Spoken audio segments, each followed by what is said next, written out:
Hi, everybody. This is Gary Smith, Artistic Director of Ensemble Stage. Welcome to this episode of our staged radio play, A Christmas Carol.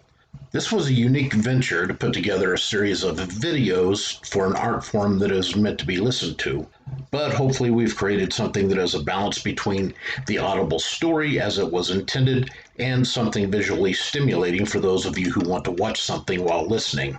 In these episodes, there are no moving videos. However, there are the projections we used to set the locations of the scenes during our staged performance. The sound effects you'll hear were all performed live on stage, similar to the way they were performed in the 30s and 40s. The only effect that is digitally manipulated is the occasional vocal echo. For those of you who decide to watch as well as listen, we have added some fun little bits of trivia we think you'll enjoy. Anyway, thanks for joining us. Be safe, be healthy, and wash your hands. Now, on with the episode. Make yourself useful. Go see who's rapping on my door. Yes, sir. Good afternoon, sir. Good afternoon. Is this the firm of Scrooge and Marley? Why, yes, it is, madam.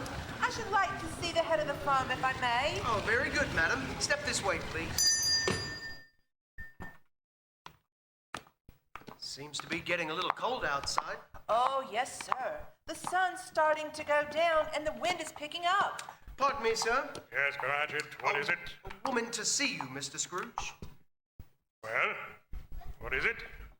Have I the pleasure of addressing Mr. Scrooge or Mr. Marley? Harley's been dead for 7 years. I'm Scrooge. Now, what do you want? Time is money and money is time, and you're wasting both of them.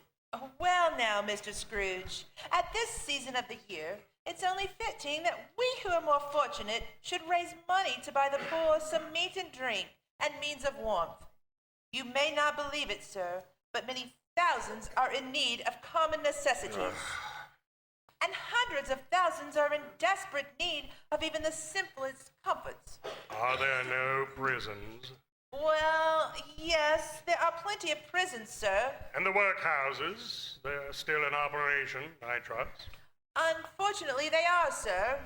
The treadmill and the poor law are in full vigor then? How can you bring up such awful things, especially on Christmas Eve? They both provide adequate service, do they not? What are we to have the convicts do if not walk the treadmill, eh? Lay around in their cells, and without the poor law, those street rats would be left to their own devices. So again, I ask, are the treadmills and poor law in full vigor? Yes, sir. Both very busy, sir. Ah, glad to hear that. I was afraid from what you'd said that something had occurred to stop them. No, sir. All these institutions that you mentioned are flourishing. But it's nevertheless true that some additional provision for the poor and destitute must be made. Therefore, a few of us are endeavoring to raise such money for those extra provisions. And, what shall I put you down for? Nothing. Oh, so you wish to donate anonymously? I wish to be left alone.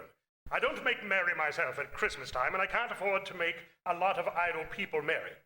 I help to support the establishments that take care of the poor by paying taxes. That costs enough. Let those who are badly off go there and leave me be. Many can't go there, sir, and many would rather die. Then my advice to them is to do so and decrease the surplus population. Besides, how do I know you're being honest? I don't know you from Adam. From Eve, for that matter, madam. It's the truth, Mr. Scrooge. Well, so be it then. It's not my business. It's enough for a man to understand his own business and not to interfere with other people's. That occupies me constantly. Good afternoon, madam.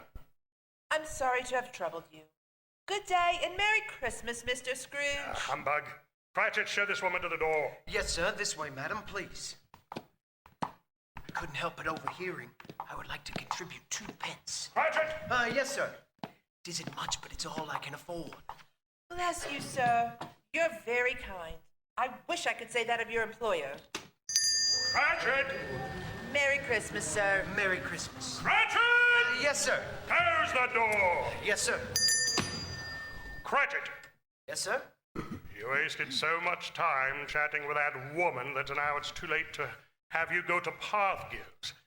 He's probably closed up for Christmas already anyway, just like all the other fools who seem to disrespect a proper work ethic this time of year. I suppose you're ready to end your day as well? Yes, sir. It is getting a little dark. Hard to see the figures. I suppose you'll want the entire day tomorrow. If it's quite convenient, sir. That's not convenient.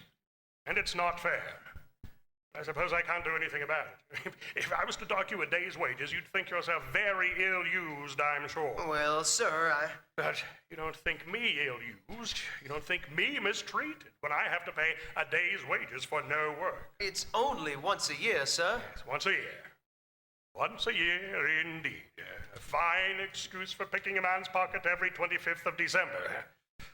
I suppose you must have the whole day off, eh, Cratchit? Well, see that you're here that much earlier the next morning to make up for it. You understand? Oh, I will, sir. I will, sir, indeed. Good night, sir, and Merry Christmas. Ah,